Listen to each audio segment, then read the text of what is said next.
ഞാനൊരു ബീഫ് കറി ഉണ്ടാക്കുക. കറി ചാറോടുകൂടിയ കറി നമുക്ക് ചപ്പാത്തിക്കൊക്കെ കഴിക്കണം. അപ്പം കറി വെക്കാനായിട്ട് 1 കിലോ ബീഫാണിത്. അപ്പം ഞാൻ ബീഫ് കറി വെക്കാനായിട്ട് ചാറ് വേണ്ടേ. അപ്പോൾ നമുക്കൊരു സ്വല്പം വെള്ളം ഒഴിച്ചു. അപ്പോൾ ബീഫ് കറി വെക്കാനായിട്ട് നമ്മൾ കുക്കറിനകത്തോട്ട് ബീഫ് വെച്ചു. ഇതിനകത്ത് ഇട്ട് കൊടുക്കുന്നത് ഉപ്പ്, ആവശ്യത്തിന് ഉപ്പ്. ഓക്കെ, ആവശ്യത്തിന് ഉപ്പ്, ലേശം മഞ്ഞപ്പൊടിയെ ഞാൻ ഇടും മഞ്ഞപ്പൊടി, പക്ഷെ ഇപ്പോൾ ഒരു ലേശം ഇല്ല. ഇത് പഠിക്കുന്ന, അതായത് നമ്മൾ പാചകമൊക്കെ ചെയ്ത് പഠിക്കുന്ന കുട്ടികൾക്ക് വേണ്ടിയിട്ടാണ് ഇപ്പോൾ 2-3 വീഡിയോ ഞാൻ ഇടുന്നത്. അപ്പം അതുപോലെ ഇതും പഠിക്കുന്ന കുഞ്ഞുങ്ങൾക്ക് വേണ്ടിയിട്ട്. ബാക്കി അറിയാവുന്നവർക്കൊക്കെ ഇത് അറിയാവുന്നവരാണെങ്കിൽ കളഞ്ഞേരെ.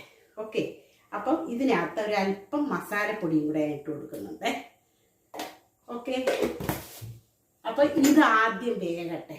ഞാൻ ചേർക്കുന്ന ഒരു ലേശം തേങ്ങ തിരുമ്മി വെച്ചിട്ടുണ്ട്.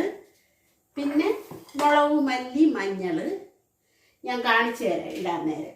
പിന്നെ സവാളയും ഇഞ്ചി വെളുത്തുള്ളി അരിഞ്ഞും വെച്ചിട്ടുണ്ട്.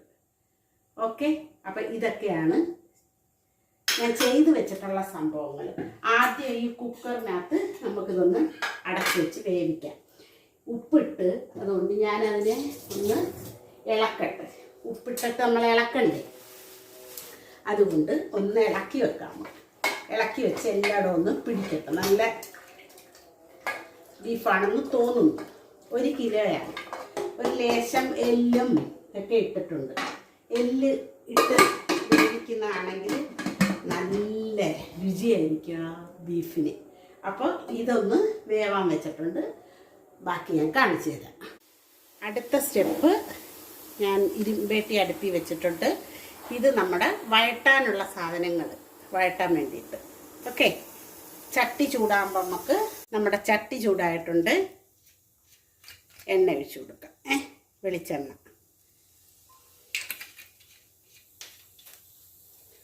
ചാറോട് കൂടിയതാണ് നമ്മൾ ആക്കുന്നത്. കൂട്ടത്തി അറിയാമല്ലോ, ചപ്പാത്തിയാണ് നമ്മൾ ഉണ്ടാക്കുന്നത്. അപ്പം ഇപ്പുറത്തടുപ്പിടി ഞാൻ തീയിട്ട് കൊടുത്തിട്ടുണ്ട്. ഇത് തേങ്ങ വറുക്കാൻ, മുരിക്കാൻ അല്ല, വറുക്കാൻ. ഓക്കെ, അതും നമുക്ക് അതിൻ്റെ കൂട്ടത്തിലങ്ങ് നടത്താം. അപ്പം എണ്ണ ചൂടായിട്ടുണ്ട്. എണ്ണ ചൂടാകുമ്പോൾ നമ്മൾ ആദ്യം ഇട്ട് കൊടുക്കുന്നത് കടുക് എണ്ണ.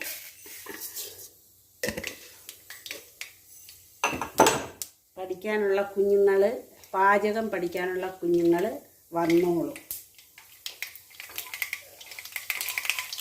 ഓക്കെ,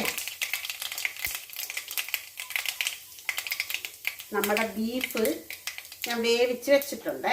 അതൊന്ന് ആവി പോട്ടെ, അപ്പോഴത്തേനും നമുക്ക് എടുക്കാം.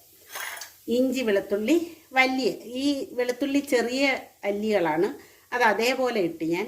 ഇഞ്ചിയാണെങ്കിൽ കുറച്ച് കൊത്തിയരിഞ്ഞ്, കണ്ടല്ലോ, നല്ല കാണാമല്ലേ. അപ്പം അത്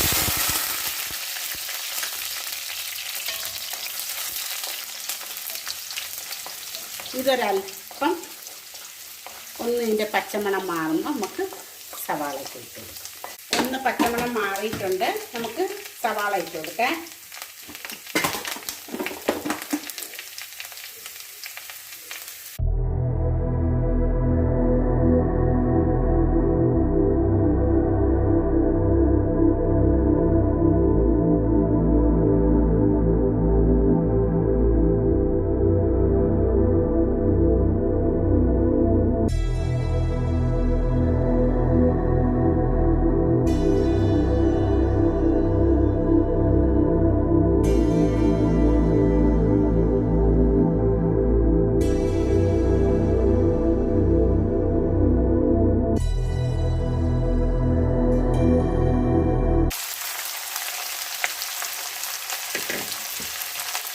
തീയെ കൂട്ടി തന്നെ വെക്കുക, എളുപ്പമായി കിട്ടും. ഇതിടയ്ക്ക് ഇളക്കാൻ മറക്കരുത്.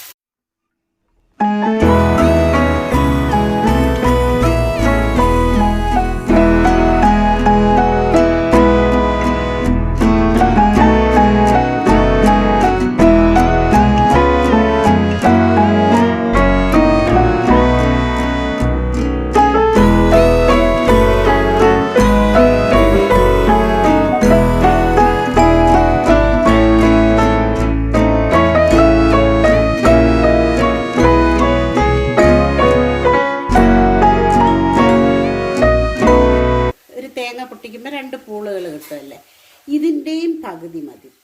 ഈ ഒരു പൂളിൻ്റെ പകുതി തേങ്ങയാണ് ഇട്ടേക്കുന്നത് കേട്ടോ, അത്രയും മതി.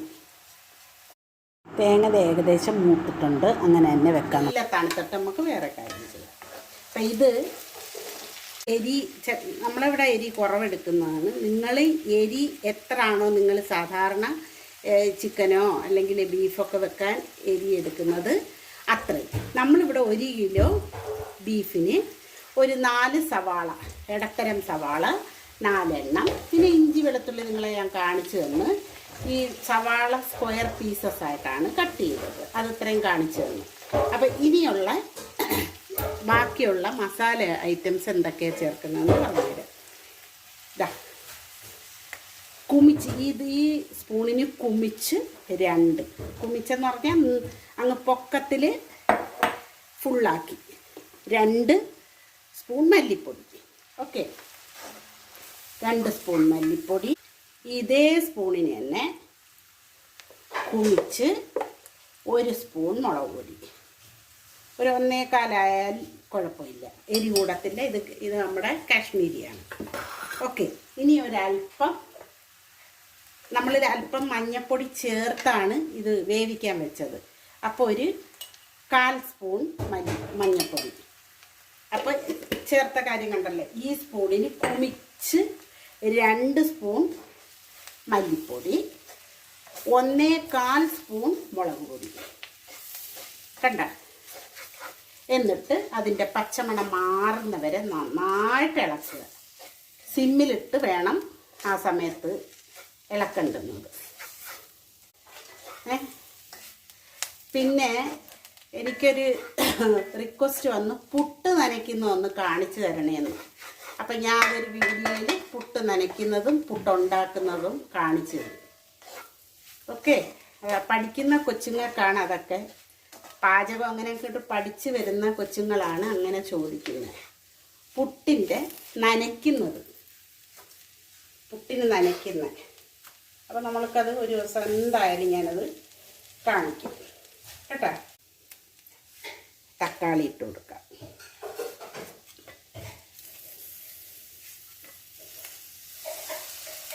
തക്കാളി ചെറിയ സ്ക്വയർ പീസസ് ആയിട്ടാണ് കട്ട് ചെയ്തത്. നമ്മളിതുവരെ ഉപ്പിട്ടില്ല കേട്ടോ. സവാള വഴട്ടാനിട്ടിട്ട് ഉപ്പിട്ടിട്ടില്ല. ഈ അവസരത്തിൽ നമുക്ക് ഉപ്പിട്ട് കൊടുക്കാം കേട്ടോ. നമ്മൾ ആ ബീഫ് ഉപ്പിട്ടാണ് വേവിക്കാൻ വെച്ചേക്കുന്നത്. അപ്പോൾ അതിന് മനസ്സിലാക്കിയിട്ട് ഓർമ്മിച്ച് ഈ സവാളയ്ക്ക് മാത്രമുള്ള ഉപ്പേ ഇടാവുള്ളൂ, കൂടി പോവരുതേ.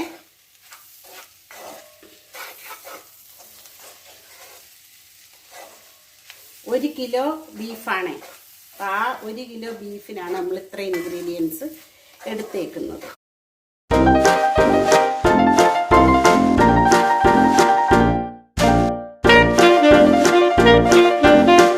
കുഞ്ഞുങ്ങൾക്ക് ജോലിയൊക്കെ ഉള്ള പിള്ളേരാണെങ്കിൽ അവർക്ക് ഈ ബീഫ് വെക്കാനൊരു പെട്ടെന്ന് വെക്കാവുന്ന ഒരു രീതിയുണ്ട്. അത് ഞാൻ പറഞ്ഞുതരാം, ഒരു വീഡിയോയിൽ ഞാൻ എന്തായാലും അത് കാണിക്കും. നമുക്കിതിപ്പോൾ ഈ ബീഫിനകത്തോട്ട് ഇട്ട് കൊടുക്കാം. ഇതാണ് വേവിച്ച ആ പാത്രത്തിനകത്തോട്ട് കുറച്ച് വെള്ളം വെച്ചൊന്ന് ചൂടാക്കാം. ലേശം, അധികം ആവരുത്. ആവശ്യത്തിനുള്ള നമ്മുടെ കയ്യിൽ ബീഫിന് വെള്ളം ഉണ്ട്. അപ്പം ഇതിനകത്തോട്ട് ഒരു ഇച്ചിരി വെച്ച് ചൂടാക്കുന്നത് എന്താണെന്നറിയാം, ബീഫിൻ്റെ അംശങ്ങളെല്ലാം നമുക്ക് പറ്റിപ്പിടിച്ചിരിക്കുന്ന എല്ലാം അങ്ങ് ഇതിനകത്തോട്ടാവും. അപ്പം കണ്ടല്ലേ, ഇനി ഈ വെള്ളം ഒന്ന് കുറുകണം. കണ്ട, നമ്മളിതിനകത്ത് ഉപ്പിട്ടാണ് വേവിച്ചത്. സവാളയൊക്കെ വഴറ്റിയിട്ട് നമ്മൾ ഉപ്പിട്ട് ഇനി ഇതൊന്ന് അടച്ച് വെച്ച് നമുക്ക് ഒന്ന് പരുവപ്പെടുത്തിയെടുക്കണം. അപ്പം കൂട്ടത്തിൽ നമുക്കൊരൽപ്പം കറിവേപ്പിലയും കൂടെ ഇട്ട് കൊടുക്കാം. ഓക്കെ, അപ്പം ഈ വെള്ളം ചൂടായിട്ട് അതും കൂടെ ഞാൻ ഒഴിച്ചു കൊടുക്കും. ഉപ്പൊക്കെ കറക്റ്റ് ആയിരിക്കും എന്തായാലും. കാരണം എന്താണെന്നറിയോ, സവാളയ്ക്ക് നമ്മളിട്ട് ഇത് കറക്റ്റ് ആയിരിക്കും. വറ്റി വരുമ്പോൾ കറക്റ്റ് ഇപ്പം തന്നെ നല്ല ടേസ്റ്റ് ഉണ്ട്. ഓക്കെ, അപ്പോൾ ഇത് നമുക്ക് അടച്ച് വെച്ചൊന്ന് പരുവപ്പെടുത്തിയെടുക്കാം. ഒന്ന് കുറിയ പരുവാക്കി എടുക്കാം. വെള്ളം ചൂടാക്കിയത് ഞാൻ ഒഴിച്ചു കൊടുക്കും. കണ്ട, ഇതിനകത്തപ്പോൾ ഇനി ഒന്നുമില്ല. ഇൻ ബിറ്റ്വീൻ ഞാനിത് പോയി മിക്സിയുടെ ജാറിലിട്ടൊന്ന് പൊടിച്ചു കൊണ്ടുവരും. വെറും പൊടിക്കത്തതേ ഉള്ളേ. അപ്പം അങ്ങനെ പൊടിച്ചു കൊണ്ടുവരാം. ഈ അടുപ്പിൽ നിന്ന് മാറ്റി ഞാനൊന്ന് വലിയ അടുപ്പിലോട്ടൊന്ന് മാറ്റാൻ പോവാം കേട്ടോ. അടുപ്പിൽ നിന്ന് മാറ്റി വലിയ അടുപ്പ് ഞാൻ കത്തിച്ച് വെച്ചിട്ടുണ്ട്. അതിനകത്തോട്ട് നമുക്ക് മാറ്റാം. എന്താണെന്നറിയോ, ആ വെള്ളമൊക്കെ ഒന്ന് ഇത്തിരി പരുവത്തിന് വറ്റി വരണ്ടേ. ഒരുപാട് ടൈം എടുത്താൽ ശരിയാവത്തില്ലല്ലേ. അപ്പം നമുക്ക് ഇതൊന്ന് വറ്റാൻ വേണ്ടിയിട്ട് ഇച്ചിരി തീയൊക്കെ ഒന്ന് കൂട്ടി വെച്ച് കൊടുത്ത് ഞാൻ ആ അടുപ്പിലോട്ട് വെച്ചിട്ടുണ്ട്. കണ്ട, അവിടെ ഇരിക്കട്ടെ. അടപ്പും എടുത്ത് നമുക്ക് അടയ്ക്കാം. നമുക്ക് ഇനി അല്പം മസാല ഇട്ട് കൊടുക്കാം. മസാല മീൻസ് ഗരം മസാല ഇല്ലേ, അതിട്ട് കൊടുക്കാം. ഗരം മസാല ഞാൻ വേവിക്കാൻ നേരം ഒരു സ്വല്പം ഇട്ടായിരുന്നു. ഇപ്പം നമുക്ക് ഇപ്പം ഇട്ടില്ലേ, ഇത് ഇത്രയും നമുക്ക് ഇറക്കാൻ നേരവും കൂടെ ഇച്ചിരി ഇടണം കേട്ടോ. ഓക്കെ, ഇനി ഇപ്പം ഞാൻ ഇട്ട കാര്യം കണ്ടല്ലോ. ഇനി ഞാൻ ആ തേങ്ങ പൊടിച്ചു കൊണ്ടുവന്ന് വെച്ചിട്ടുണ്ട്, അതും കൂടെ ഇട്ട് കൊടുക്കും കേട്ടോ. കണ്ടല്ലോ, തേങ്ങ വെള്ളം തൊടാതെ പൊടിച്ചെടുത്തതാണിത്. അപ്പം അതും കൂടെ ഞാൻ ഇട്ട് കൊടുക്കും. ഇനി അതൊന്ന് ചേർത്തൊന്ന് മിക്സ് ചെയ്യാം നമുക്ക് കേട്ടോ. നിങ്ങൾക്ക് സമയമുള്ള സമയത്ത് വേണം ഇത് ചെയ്യേണ്ടത്. സൺഡേ ഒക്കെ ആകുമ്പോൾ നിങ്ങൾക്ക് വേണമെങ്കിൽ ഈ രീതിയിലൊന്ന് ട്രൈ ചെയ്യാം. മനസ്സിലായോ? ഇനി ഇത് ഇച്ചിരി കൂടെ ആവാനുണ്ട്, ഒന്ന് സെറ്റ് ആവാനുണ്ട്. ഓക്കെ, കാരണം ഇപ്പോൾ ഇട്ടതല്ലേ ഉള്ളൂ നമ്മൾ ആ തേങ്ങ പൊടിച്ചത്. ഇനി ഇതൊന്നാവട്ടെ.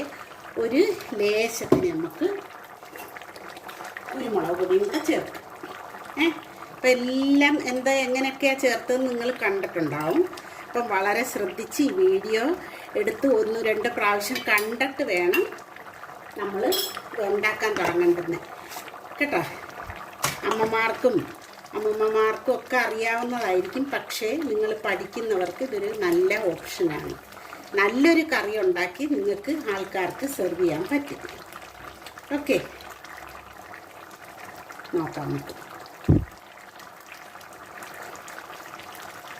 ഉപ്പ് കറക്റ്റാണ്, കറക്റ്റ്. വേവുമ്പം ഇച്ചിരി കൂടെ കറക്റ്റാണ്. നല്ല ടേസ്റ്റ് ഉണ്ട് കേട്ടോ. സൂപ്പർ ടേസ്റ്റാണ്. ഞാനിപ്പോൾ കടുപ്പിലോട്ട് ഒന്ന് വെച്ചിട്ട് നിങ്ങൾക്ക് നല്ലതുപോലെ ഞാൻ വീഡിയോയിലൂടെ കാണേണ്ടത്. അപ്പോൾ ഞാനത് നല്ലതുപോലെ ഒന്ന് കാണിച്ചു തരേ. ഇത് കാണാൻ പറ്റത്തില്ലെന്നല്ല, എങ്കിലും നമ്മൾ കാണുമ്പോൾ അവർക്കൊരു സാറ്റിസ്ഫാക്ഷൻ വേണ്ടേ അല്ലേ. എങ്ങനെയാ ഇതിൻ്റെ രീതിയെന്ന് ഞാൻ കുരുമുളക് ഇട്ട് ഏകദേശം പരുവമായിട്ടുണ്ട് കേട്ടോ. നമുക്ക് ചാറോട് കൂടി വേണ്ടുന്നത് കൊണ്ടാണ് നമുക്ക് ഇങ്ങനെ വെക്കാം. കറിവേപ്പില ഉള്ളത് ഇട്ട് കൊടുക്കാൻ പിച്ചിയതിൻ്റെ ബാക്കി ഇരുന്നതാണ് ഈ കറിവേപ്പില, അതുകൊണ്ട് അത് ഇട്ട് കൊടുക്കാൻ. ഇനി ഇറക്കാൻ നേരം ഞാൻ ഒരല്പം മസാലപ്പൊടിയും കൂടെ ചേർക്കും കേട്ടോ. ഇറക്കത്തില്ലേ ആ നേരം കാണിച്ചു തരാം. മണം കൊണ്ടേ ഇവിടെ നിന്ന് നിൽക്കാൻ വയ്യ. ഞാൻ കറി വെച്ചിട്ട് ഞാൻ തന്നെ പുകഴ്ത്തി പറയുന്നു എന്ന് തോന്നണ്ട. ഉള്ള കാര്യം അത് പറഞ്ഞ മനസ്സിലായോ? അത്രയ്ക്ക് മണമുണ്ട്, അത്രയ്ക്ക് സൂപ്പർ മണം. ഓക്കെ, അപ്പോൾ നിങ്ങൾ ഇതേ രീതിയിലൊന്ന് ട്രൈ ചെയ്ത് നോക്കുക. നല്ല കറിയാണത്, സൂപ്പർ കറി. അപ്പോൾ ഏകദേശം സെറ്റായി. ഇനി ഞാൻ നമ്മുടെ ലേശം ഒരു നുള്ള ഇടത്തോള് കേട്ടോ. അപ്പോൾ ഇനി നമുക്കങ്ങ് അടച്ച് വെക്കാനാണിത്. തീർന്ന പരിപാടി കണ്ടോ. അപ്പം കറക്റ്റ് സെറ്റായി. ഇനി ഞാൻ അടച്ച് ഇതിനകത്തൊന്ന് വെക്കുമ്പോഴത്തേനും തീ ഓഫാക്കുമോ, ഞാൻ വെക്കുമ്പോഴത്തേനും ആ ചൂടിലിരുന്ന് ഇത് അതിനേക്കാൾ നല്ല സെറ്റാവും. ഇനി ഞാൻ ചപ്പാത്തി പരത്താനുള്ള തയ്യാറെടുപ്പിലാണ്. അപ്പോൾ എല്ലാവർക്കും താങ്ക്സ്. ഓക്കെ, വീഡിയോ കണ്ട് സപ്പോർട്ട് ചെയ്തുകൊണ്ടിരിക്കുന്ന എല്ലാവർക്കും താങ്ക്സ്. അപ്പോൾ ഇതേപോലെ കുഞ്ഞുങ്ങൾ വെച്ച് പഠിക്കുക. അപ്പോൾ നിങ്ങൾക്ക് നല്ലൊരു വിഭവം ഫ്രണ്ട്സോ അല്ലെങ്കിൽ റിലേറ്റീവ്സോ ആരെങ്കിലും വരുമ്പോൾ കുറച്ച് അംഗങ്ങൾക്ക് നിങ്ങൾക്ക് വെച്ച് കൊടുക്കാൻ പറ്റിയൊരു അടിപൊളി വിഭവമാണിത്. അപ്പോൾ ഇതേ കണക്ക് നിങ്ങൾ ട്രൈ ചെയ്യുക. ഓക്കെ, അപ്പോൾ ഗുഡ് നൈറ്റ്. എനിക്കിത് ചപ്പാത്തി ഉണ്ടാക്കണം. എല്ലാവർക്കും താങ്ക്സ്. ഓക്കെ.